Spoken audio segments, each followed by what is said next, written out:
B-boy, pakita mo daw sa kanila yung tamang CR. Kung saan ka nag-iihi, yung tamang ihian. Saan nagbibibi si Coco? Tingnan nyo, bilis utusan yan, oh. Diba? O, yan daw yung tamang ihian. O, paano daw magbibi si B-boy? Yung natataas yung paa, ganun. Ulitin mo, anak.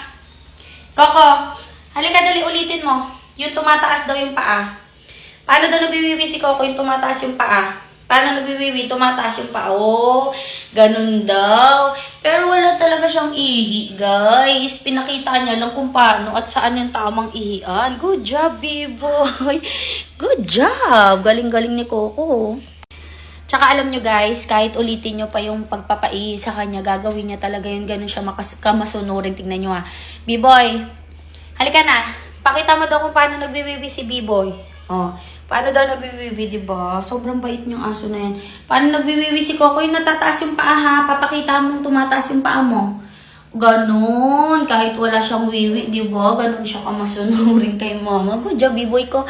Good job.